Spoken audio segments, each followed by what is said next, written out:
Hi, my name's Phil. I like talking about politics.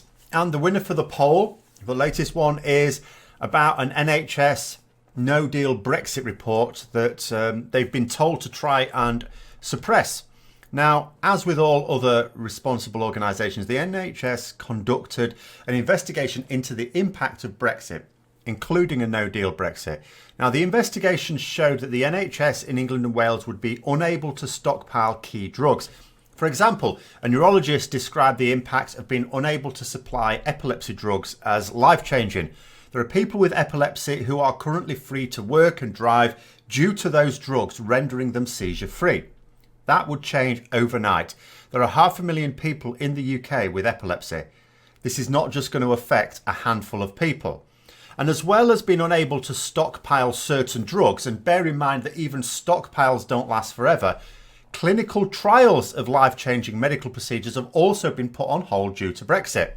Life-changing advances in medical science is literally being halted due to the fear that MPs would allow the UK to leave the EU and cut all ties with a no-deal Brexit, and therefore be unable to provide for the healthcare of their citizens. And then there's the likes of the flu vaccine.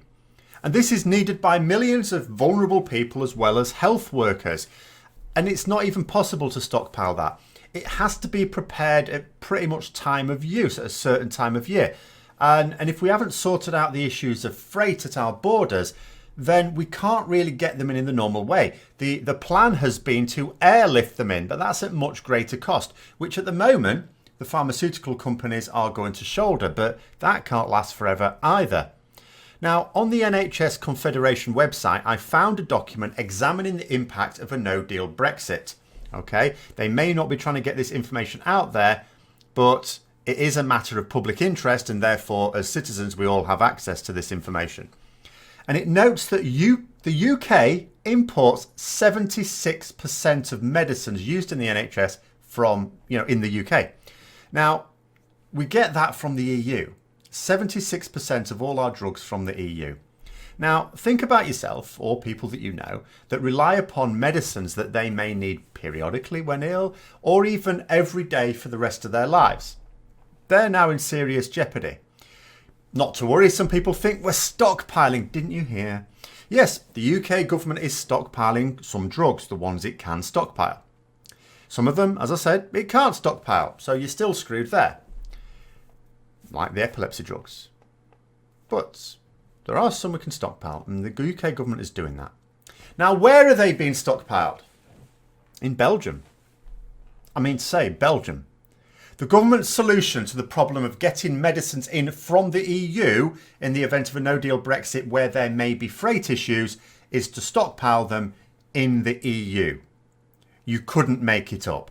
The plan apparently is to use a ferry route to bring them in.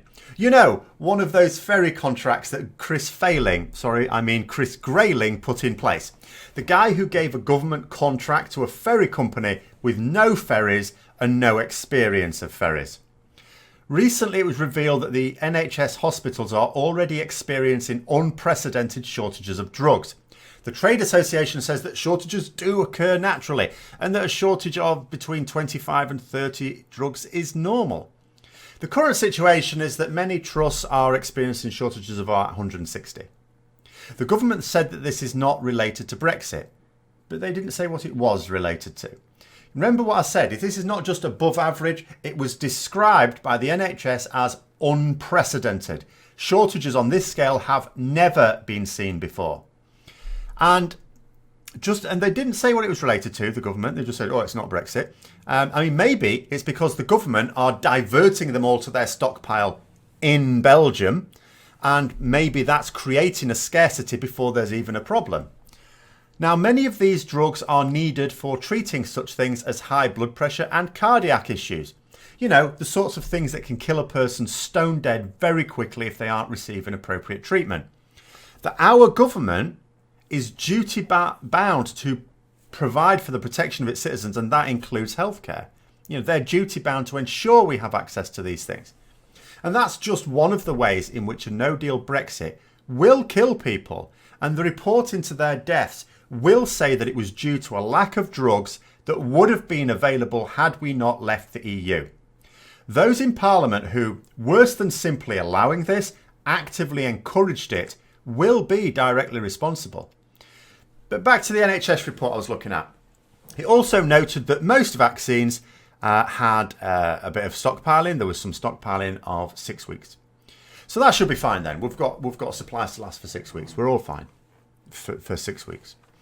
Another thing this report said in the what you are being asked to do column for practitioners is to reassure prescribers and patients that the systems are in place to prevent shortages and do not issue longer prescriptions. Now, in one sense, that makes sense. If doctors issue longer prescriptions for their patients out of kindness and concern for a no-deal Brexit, then it puts pressure on current stocks. Something that then would, of course, hit the supply chain, and then you create a problem before it's really come. But the thing is, when you couple that advice with the fact that the NHS have been told to suppress Brexit reports, to try and not go public with them, as revealed by a whistleblower recently on Newsnight, it takes a more sinister turn. I mean, politicians keep saying that a majority of people want to leave the EU. Some are even reckless enough to suggest that a majority want to leave with no deal.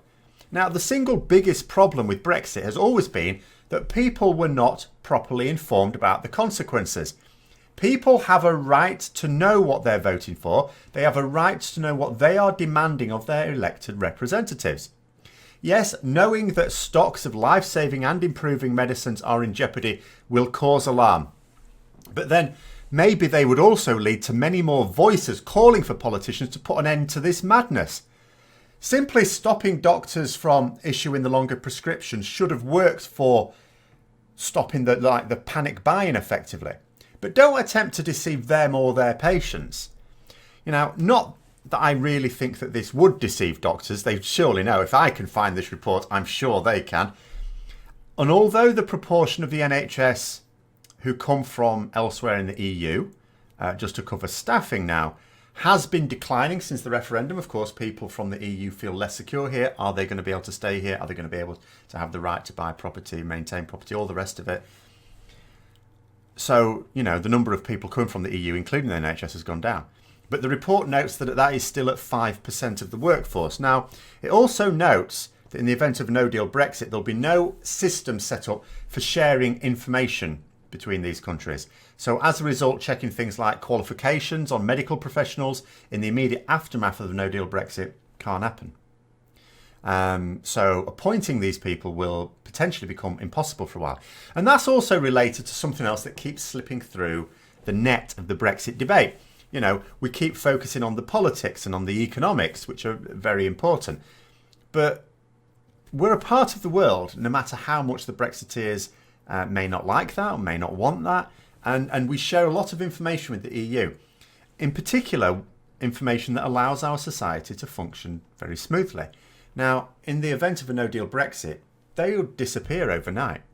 And what we'd have to do, we'd have to individually opt in to these hundreds, thousands actually, of mini agreements that we already have as part of the EU. And that requires ministerial scrutiny and approval. It could be some considerable time before the NHS can efficiently check on qualifications and the history of people from the EU. It could take many weeks or months. Now, the other problem is, the massive problem we have here, is that people are only just starting to realise how this utopia of Brexit that they were promised is actually going to affect them and their loved ones. Brexiteers say that remaining in the EU will foster a deep resentment, as they keep trying to threaten that there's going to be a load of violent civil disorder. But that'll be nothing compared to the real impacts when they are seen. How are people going to react? How are people going to treat those newspapers, those politicians that advocated this, when they see that their friends and family are not being able to receive the healthcare that they had been able to receive before? I've talked recently about the case of a woman on a talk show who was saying that she voted leave on the back of the bus promise because she has a child who heavily depends upon the NHS, and thought, well, more money for the NHS can only be a good thing. I can't even begin to describe what she's feeling right now, that she knows the truth, because any patient or any, friend or family member of a patient that needs a lot of NHS care will naturally have been asking about the impacts of a Brexit, in particular no deal Brexit. And, well, it's quite clear. The NHS isn't going to get more money. It's going to get less money. Even if it had all the money in the world, if we can't physically get the drugs into the country, well, that's trouble. If we can't get the medical professionals that we need, we've already got shortages. You just say, oh, well, get the 5% somewhere else. Where else? We've already got shortages.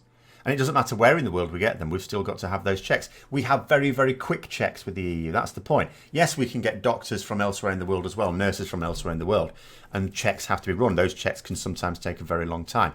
I've known, just for example, in teaching, when teachers have come into this country and they faced very long delays in getting checks done because there are not the systems outside of the EU to do it quickly.